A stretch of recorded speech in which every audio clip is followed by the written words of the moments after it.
Hey everybody, thank you for joining me, and I'm sure that you noticed I missed last week's episode of This Week in Real Estate.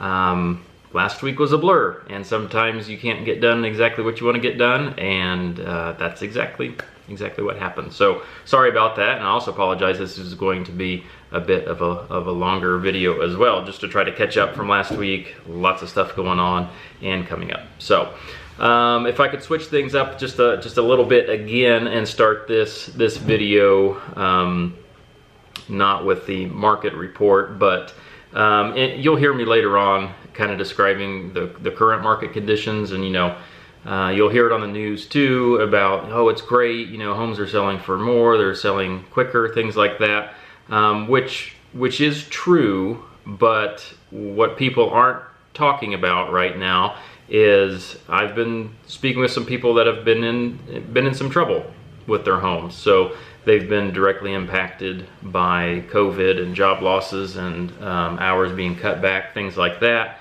Maybe now they're in deferment on their home or just not paying their mortgage, and they're not seeing right now the benefits of everything that everybody's talking about, because that's what the news kind of covers of the crazy market. And again, it's kind of, I know we push it too. We tried to tell you just kind of what's going on, and for the most part that's positive, but there are some negatives. So I just want to reach out and say, don't feel embarrassed to reach out to me. And it does you no good to kind of keep your head buried in the sand and just hope it goes away, because it won't. Okay, so there could be some solutions out there that maybe you haven't thought of and that we have experience in, that we could help you. And as always, we keep these conversations confidential. So if I could challenge some of you out there that may be seeing some issues of this nature, is to swallow that pride, reach out, and maybe we can help you out, and in the long run make it a good situation for you. So please reach out if you're in trouble or know someone's in trouble, needs some advice, things like that. So on to the normal part of the show, if you will. So the market condition report, and kind of similar, we have seen some new listings come up here in the last few days. So Delaware County right now, as of right now, has 89 active listings, which is up a little bit, which is good. And then the pendings is about the same as the last couple weeks, 179 homes pending. Randolph County is still seeing, about the same numbers as it has for the past month or two, with 18 homes currently for sale and 35 homes pending. So kind of more the same, a little uptick in listings, which is what we're seeing on a normal type of year. Once we hit some 60-degree weather, people are getting out, getting their mulch done, they're calling, okay, what do we need to do to get the house ready, things like that. And that's kind of what my last week was filled with. A lot of people just had me out to say, do we finish this project? How do we finish it? Is it worth finishing? Do we start this? Bang for your buck, what do we do? We're going to list here in a few weeks, things like that. So that's somewhat normal for this type of year, or this time of year. And so we're seeing that, and so hopefully supply will tick up a little bit, and we can get more people purchasing the home they want. So kind of segueing into the good, the bad, and the ugly. And that is the last 2 weeks, again, we're covering 2 weeks, had just a ton of showings.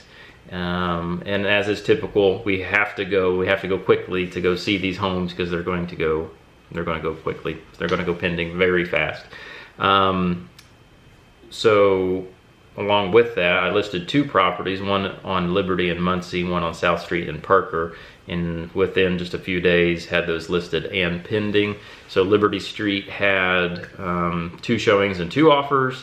And then South Street in Parker City, we had, I think, 11 showings, and about 4 people show up to an open house, and we got 8 offers on that one. So again, that's kind of what we're seeing, and kind of crazy, but that's kind of the way it is right now. So Other good things, I was in Albany, and Autumn Grismore and I co-listed a property in Albany, and I've lost track of how many showings there have been.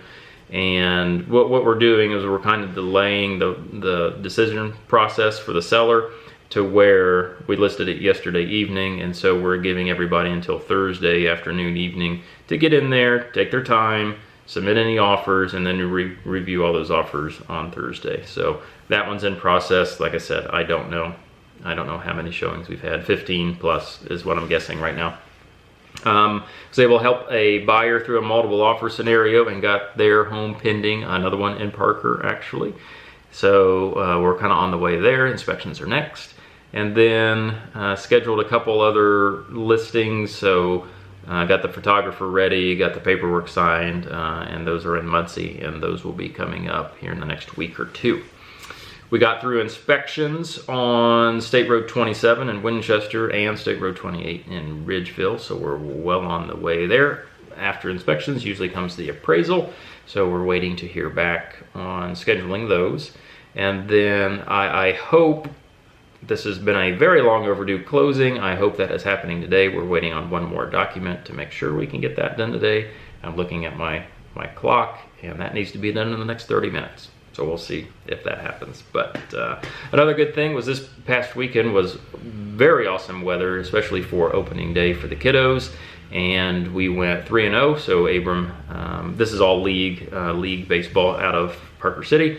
And Abram had a doubleheader, won both of those. Lydia had her softball game, and she won that one. And we'll call it 4-0.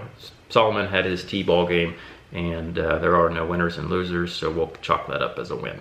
So 4-0.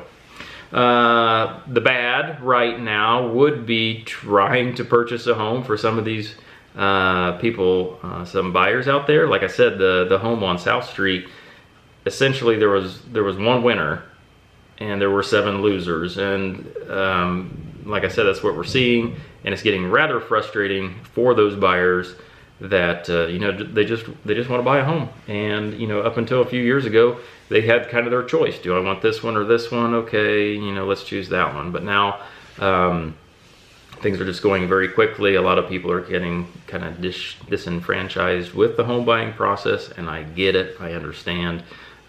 It's frustrating for us, but not near as frustrating as you obviously trying to purchase the home. So that is the bad right now, and until supply kind of ticks up, it's going to continue to be bad. But there are, I'll put a positive spin on it. There are certain techniques and ways to make your offer stand out, and that's too much information for this episode of This Week in Real Estate, so we can talk about that later. But the ugly, so I got an email from our board office. So some agents in the local board are not playing by the rules as far as getting their listings in on time, things like that, which we kind of know the normal players who do that, so it's not a big surprise or anything like that. But we are held to professional standards, and sometimes we need to be checked with that. So I guess that could be in the ugly version, if you will.